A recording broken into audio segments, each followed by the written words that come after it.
Good to see you again, and welcome to my brand new Art Attack Try It Yourself video. Now, this is in fact the first in a series of 3 videos in a set, but I'll tell you more about that later. Now you know Art Attack by now. It's all about trying things out with art, being creative, and just having fun. Well, this video is about drawing, but don't worry, it's not like a class or anything. This is all about the wonderful things that you can draw with and what you can do with them. I'm sure you'll have loads of ideas of your own, but there are plenty of ideas here that you can try out straight away.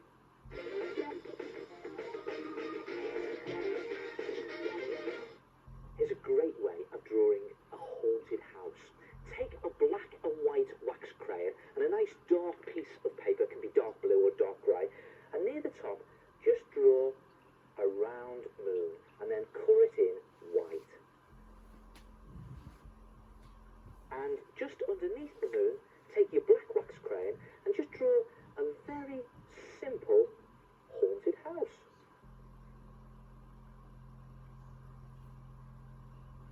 Doesn't need to be perfect or anything. Roughly draw the shape. Put a few turrets in. And then turn your wax crayon on its edge and just go over all of those lines, just pressing really hard. And this will create some really spooky shadows. And then while your wax crayon is on its edge, just colour the whole thing in.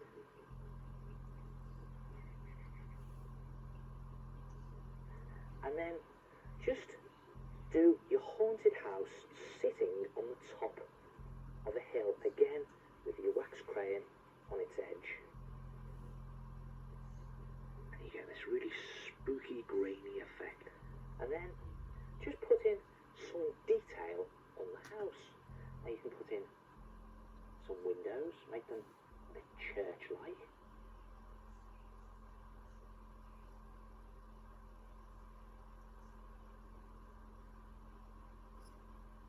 And you can put a gable on the top of the house.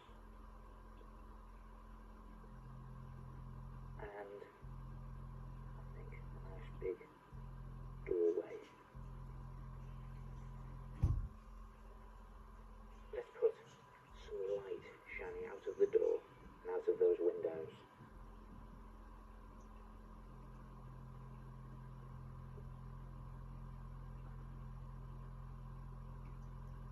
Just a few little smudges for the light, I think.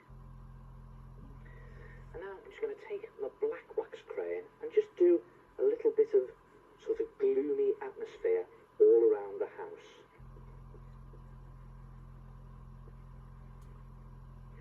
And I think I'll just put some detail down on the rocks here, maybe some steps coming down from the house. And what about spooky gravestone shapes? There always seems to be spooky gravestones around haunted houses, don't there?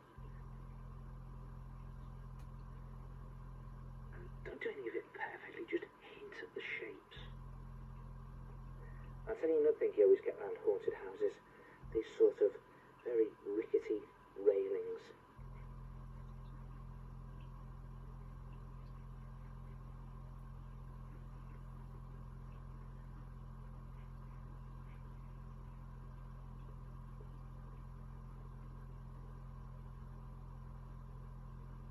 And a few little highlights with the white, or should I say moonlights. Just little bits of white along the edges facing the moonlight. Doesn't need to be perfect or anything. And I'm just going to shoot some rain across the picture. Nice diagonal flicks there. And just to finish it off, no haunted house would be complete without some bats. Watch this, just squiggly M shapes. A couple there. And there it is. Try it yourself. A haunted house. So you could see there how many different ways there are that you can use a wax crayon to draw with. You can press hard or gently. You can shade with them on their side to fill in large areas. And you know, they're often the things that get left in the bottom of your pencil case or art box. But they really with art materials. And if drawing with them isn't enough, look what other tricks you can do.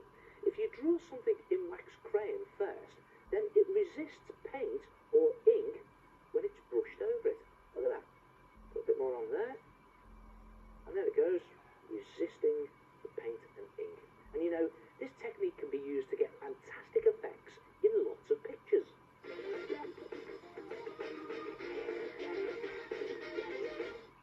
Here's a great way of doing a nighttime picture. Take a piece of white paper. Now hang on, I know white looks nothing like night, but don't worry, I've got a trick up my sleeve. Now you need some wax crayons, and you need to take a black wax crayon and just draw the outline of whatever it is that you want to draw. Now this technique is really good for drawing things that have a lot of lights in them at night. Things like aeroplanes, buildings, street scenes, trains. Now I'm actually going to draw a big ship. They have lots of lights in them, don't they? And you just draw the outline in your black wax crayon. And you see, I'm just putting in the basic shapes. Nothing too detailed.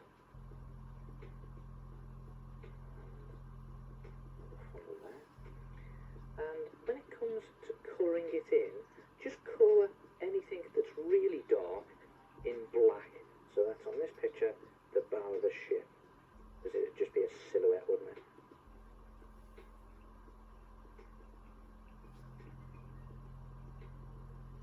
And any other bits of colour that would normally be in your picture, just do it darker than it normally would be. So on the funnel of this old-fashioned ship,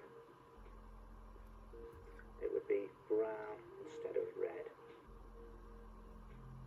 And then when it comes to putting the lights in, just do those in yellow. Oh, broke my wax crayon there. That's all right, because I'm pressing quite hard for this. You have to press quite hard. Do the lights in yellow or white.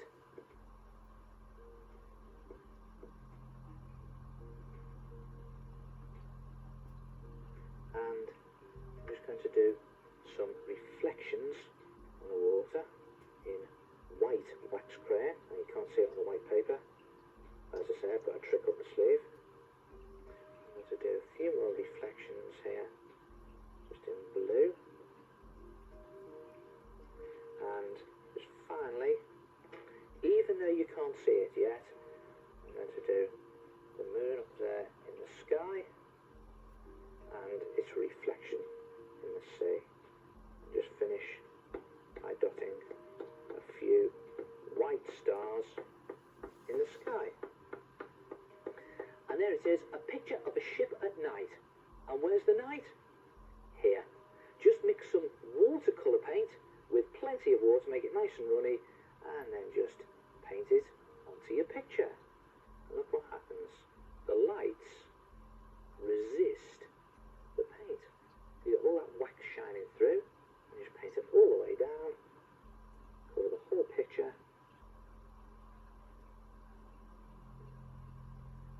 And there it is, a wax resist night picture. Try it yourself, great fun to do. Ever since I've been doing Art Attack, I've loved doing wax pictures. In fact, I was looking through the Art Attack office the other day when I came upon this wax idea on the very first ever series of Art Attack. Now look, I'll only show it to you if you promise not to laugh at the hairstyle. Okay, here it goes. Bad hairstyle, but great idea. Now there is another way that you can create a wax resist picture using one of these, ordinary household candle. You just draw an invisible picture onto your paper, the candle like that, and you've done it. Watercolour paint, nicely mixed in with loads of water, and you can brush it or sponge it right across your paper. And miraculously, there's your picture appearing. A little bit of wax, a little bit of paint, a little bit of a wax attack.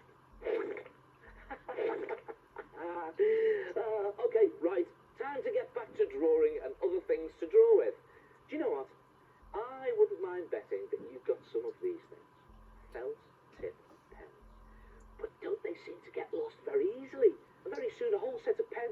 down to just a few colours, and the colour that you want won't always be there. Well, I always keep mine together with a rubber band, and that way I can always make sure that I've got a whole set, and it's very easy to just slip them in and out when you want to use them. And if you make sure that you always put the tops on your pens, they'll last a lot longer. Good tip.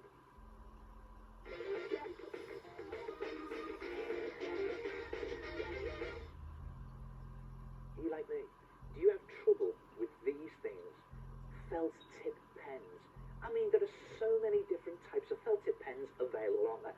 Just look at this lot. What have we got here then? We've got jumbo marker, micro marker, magic marker, thick point, thin point, chisel point, expensive ones, cheap ones. Do you know what? They are so confusing. All right, let's get it sorted out once and for all. Basically, there are two types of marker, permanent marker and water-based marker. So let's take the permanent marker first. As their name implies, permanent markers are permanent, which means they don't come off, which means they don't smear. So when you're doing a drawing that you've done in one colour, you can just go right across it with another colour and it doesn't smear. You don't get that horrible muddy effect. Now another good thing about permanent markers is you can draw on almost anything. You can draw on paper, obviously. You can also draw on glass. Now, there's an old picture that I was going to throw out. Just do a little doodle on it like that. Look at that.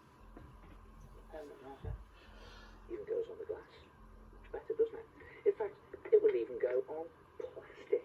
There we are, plastic bag. Just do a little design on this, just to jazz it up a little bit. And it goes on very easily. That feels great. It's really slippy. It goes, and when it's dry, of course, it's permanent. And there it is. In fact, you can even draw on cloth and fabric. Look at this little design I've done there. The American flag.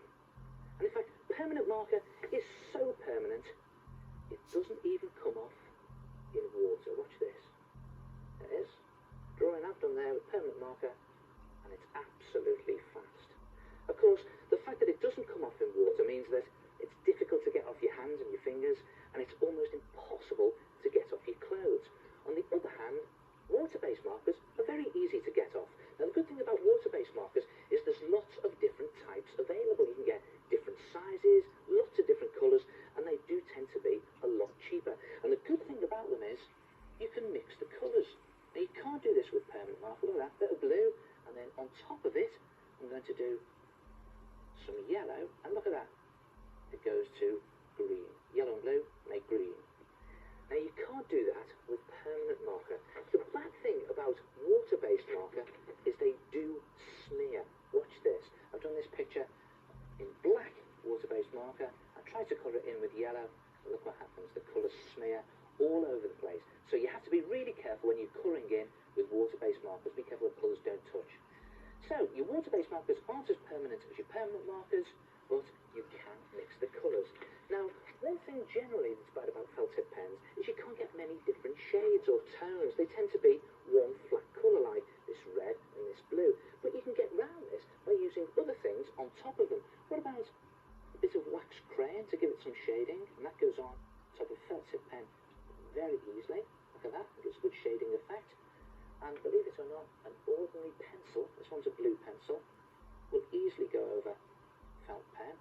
And again, you can shade with different coloured pencils, so you don't need different coloured markers for that.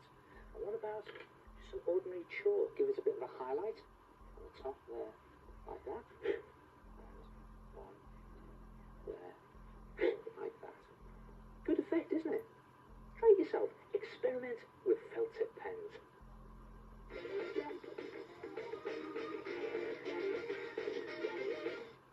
You know when you're colouring things in, do you try to get things absolutely perfect? Well, why not try something completely different? A different way of colouring in, and you can get some great effects. Now, here's a picture I've drawn in pencil, just a very simple picture. I've just drawn the outlines, and I'm going to show you several different ways to colour it in, all very simple, all very different, and all very effective. Now, I'm going to start by colouring in with curly scribble. Now, it's just a case of colouring in between the lines, like you would normally colour in the picture. Colour each section in, like this, only instead of doing it perfectly,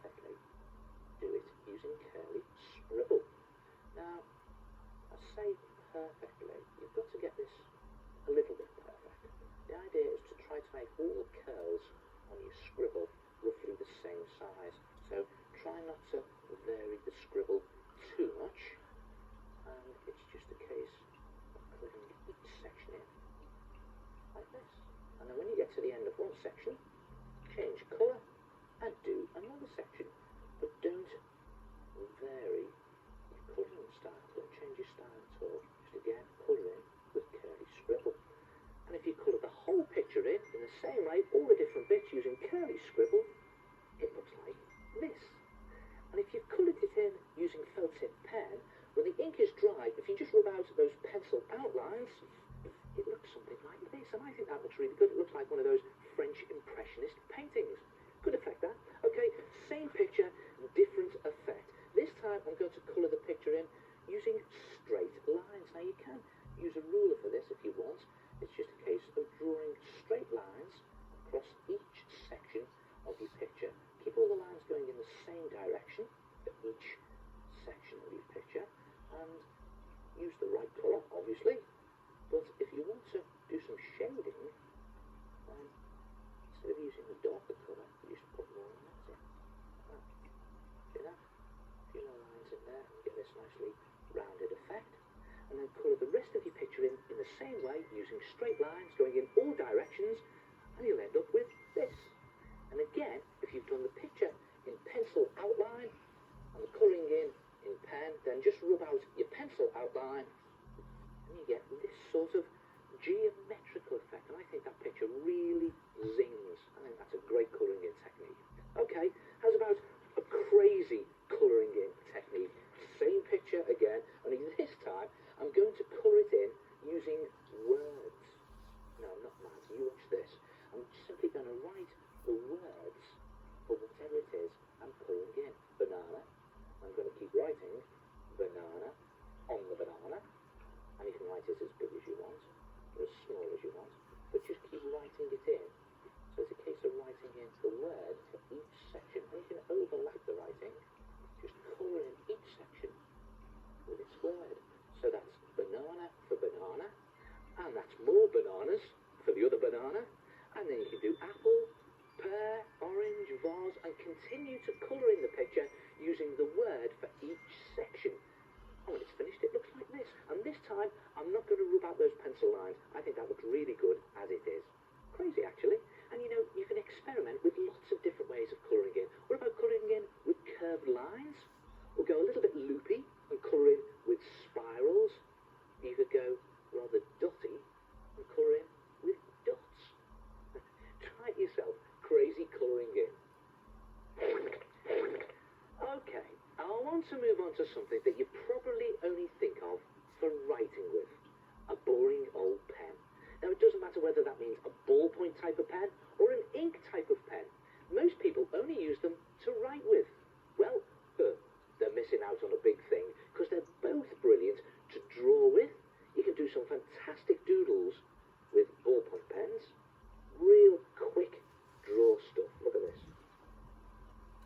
Great for cartooning. And the good old ink pen is fantastic for shading.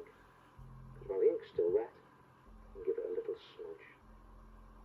It all helps with that shading effect. Look at that.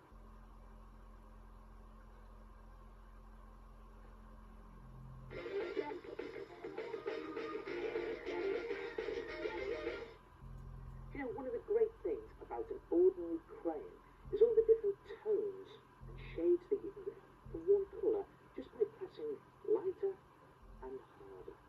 But what happens if you haven't got a crayon? All you got is a felt tip pen. Well, you can't press harder or lighter with that because the ink all comes out the same. Try this. Just draw lines across the area that you want to shade darker, all the way across like that. And you can see it starts to look darker already. And if you put lines across those first lines that you just drawn in the opposite direction, just crossing them like that, it starts to look even darker. And this method of shading is called cross-hatching. It's literally shading using lines that cross each other. Now I want this area to be darker still, so I'm just going to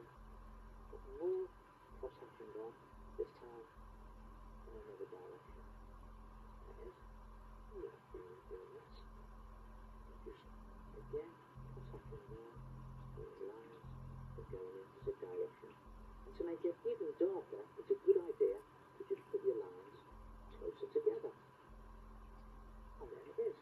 Now, one pen that's really good for practicing your cross-hatching is just an ordinary ballpoint pen, because you can draw really quickly with it. Watch this. I'm just going to go across the whole of the area.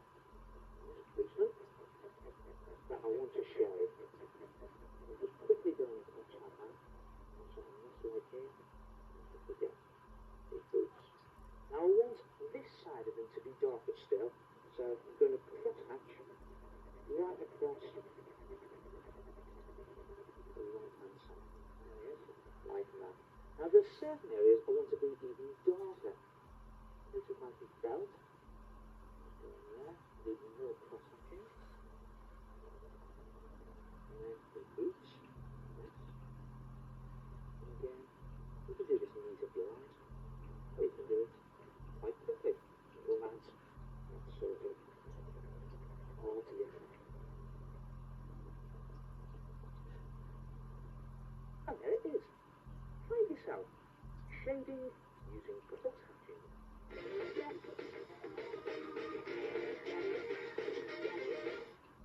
Have you ever seen or tried any of these things? Water-soluble pens and pencils. Now you just draw normally with them, but then you brush on some water and they turn into watercolours, and you can get some great effects. But you can get a similar effect using ordinary ink inside an ordinary school fountain pen. Now you can get lots of different coloured water-soluble inks for your school fountain pen. You can get blues, blacks, reds, greens. I've got some brown ink inside this one. The reason I'm using brown ink is I want to create an old-fashioned effect on my picture. And again, that's why I'm using this light brown paper. And drawing with a fountain pen is slightly different to drawing with an ordinary pen or pencil. You get a sort of scratchy effect. It feels scratchy when you're drawing with it, but that all adds to this effect that I'm trying to achieve. I'm just going to draw just a very rough sketch. Doesn't need to be perfect or anything. And I'm just going to colour that bridge in, but I'm not going to put too much ink on. So that I'm just colouring it in, or shading it in, very sketchy way, just with long lines. And I'm just drawing this countryside scene. And now I've just got some reflections in the water, reflection of the bridge. There. And this reflection of that shadow underneath the bridge, just hinting the reflection there. And finally, two little duck friends down there. And there it is. Just a very rough, ordinary sketch. But watch this effect. Just take a brush and just brush some water along those ink lines. Not too much water, just enough to charge up the ink and get the ink moving a bit. You don't want to soak the picture with water, you just want to get that ink moving just a little bit to create a really wispy effect, really atmospheric. It really suits this old-fashioned pen and wash technique, it's called. You see what happens here? Where I put more ink on the shading of the tree, then the water picks it up and darkens that area even more, so you get a really good shading effect.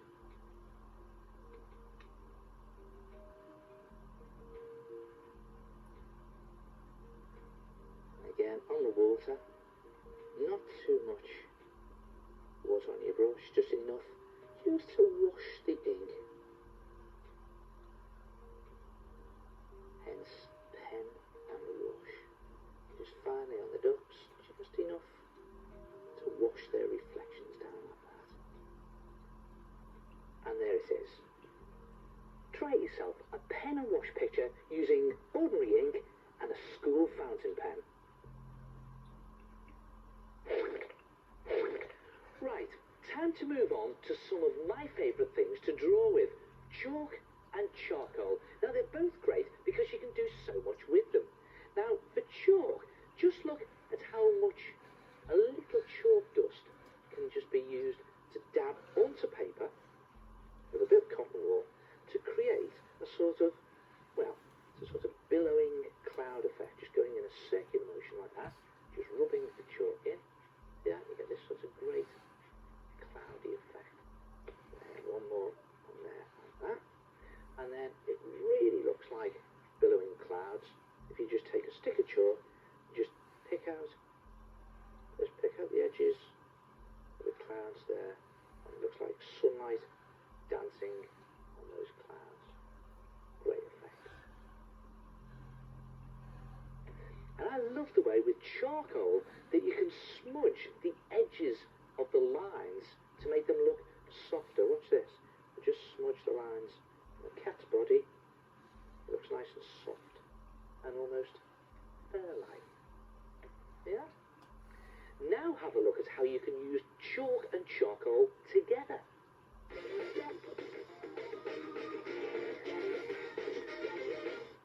Brilliant art attack. Silhouettes of trees in the moonlight. Very moody and very simple. And doesn't it show you how effective light and shade can be in a picture? Well, try this. Take a dark piece of drawing paper. It can be black, or it can be dark blue, or a dark grey. And in the middle, just draw a moon with some chalk.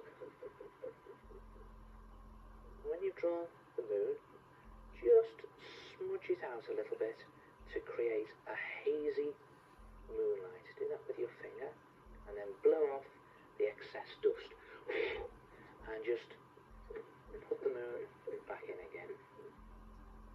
And then just draw in the edges of some fluffy clouds just around the moonlight there.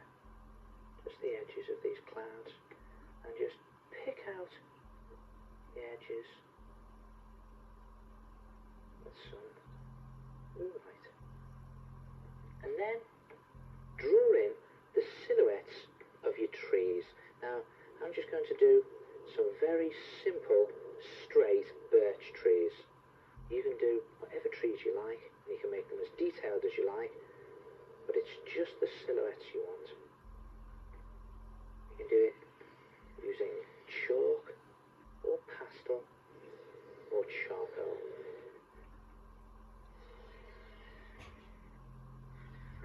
I'm just making them a little bit smaller as they get into the distance.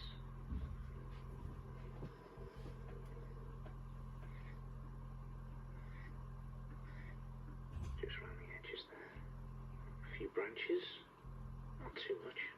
And then just make it darker down one of the edges of those trees. The edge that's away from the moonlight. So it's the edge that's in the shade.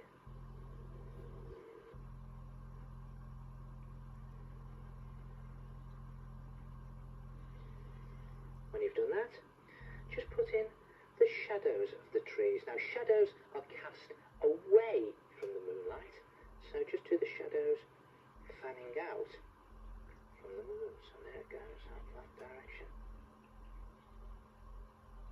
Just fanning out like that.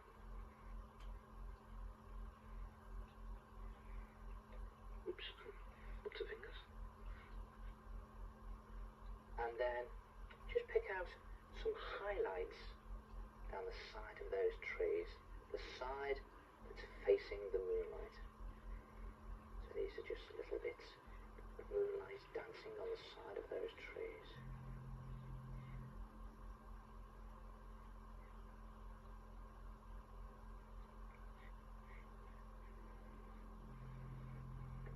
And there it is, a little bit of light, a little bit of shade, silhouettes of trees in the moonlight. That's just using two shades, black and white. But look what happens when you use other colours, warm and cool colours.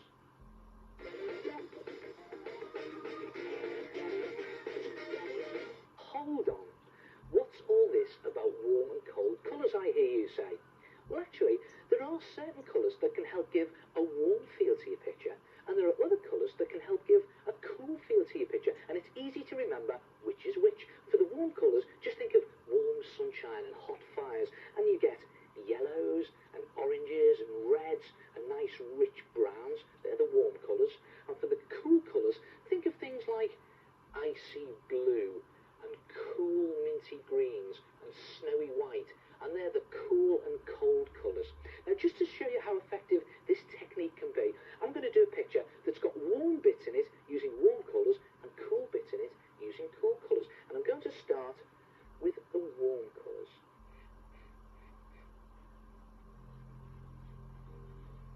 Nice bit of warm yellow here.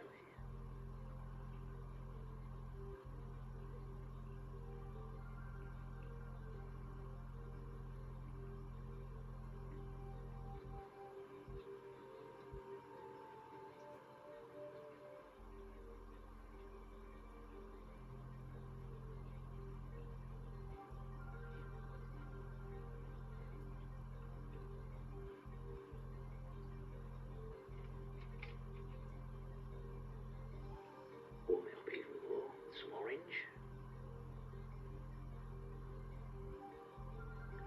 Even the little bits of detail, nice warm yellows.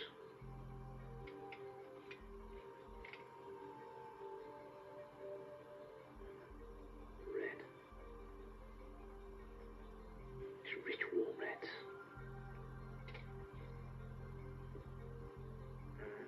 Keep it up here. Again, rich reds.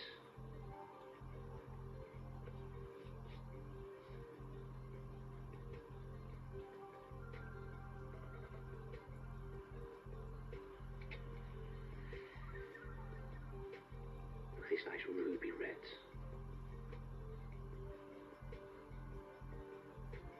Very warm colour, that. Look at that. And that's it. All the warm colours on.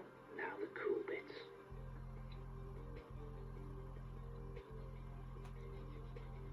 Snowy white.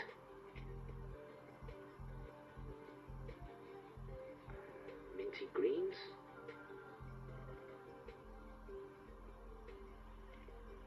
And what about some icy blue? Look at that. Freezing.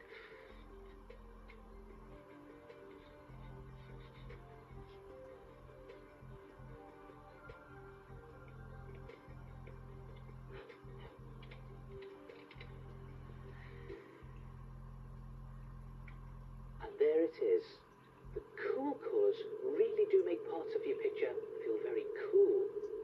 And warm colours make parts of your picture feel very warm. Try it yourself. So that's chalks and charcoal, felt tip pens, pens and biros, wax crayons. I'm just going through some of the things that we've actually been through. But you know, one of the best things about Art Attack is to keep trying new things. Keep finding out what else you can use for your art attacks.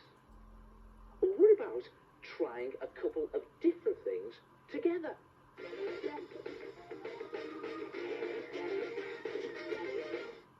When you're creating a picture, do you sometimes have difficulty trying to decide which art materials to use? I mean, there are so many of them. Pens, pencils, crayons, wax crayons, chalks, pastels, coloured paper, white paper. And yet, they're all good for different things. Well, there's a bit of fun. Why not use all of them? A sort of mixed materials picture.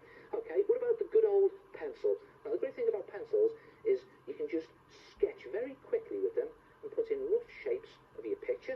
And then when you've actually finished your picture, if you're not too happy with the shapes, you can alter them. You can even rub the pencil out at the end. And what about the good old paint? Well, the obvious thing that's good about paint is that you can cover big areas with colour very quickly. I'm just using ordinary watercolour paint. Of course, the disadvantage to paint is you've got to wait for it to dry. That should be okay. It's quite hot in here anyway. That's it. Okay, what about marker pens? Well, again, the obvious advantage to marker pens is that you can cover big areas very quickly. And if to use permanent markers, they go over absolutely anything.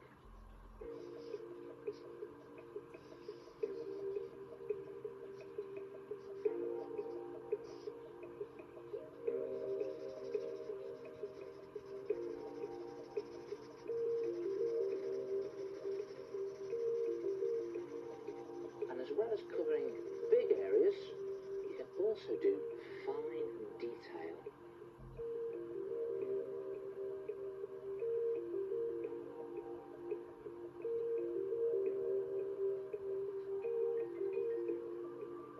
See if you can guess what I'm doing.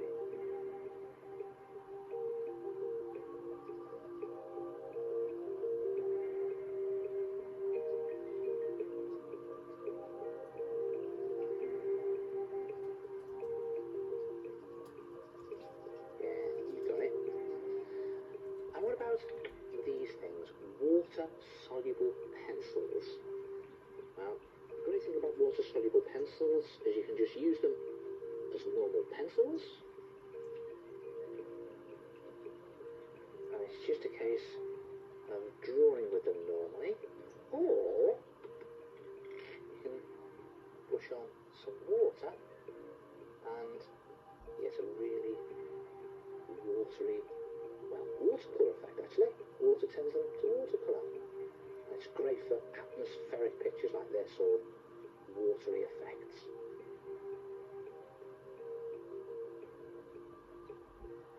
And what about one of my favourites? Chalk. Great for just adding highlights to things, just down the edge of things where the light is shining. Just picking up those highlights there.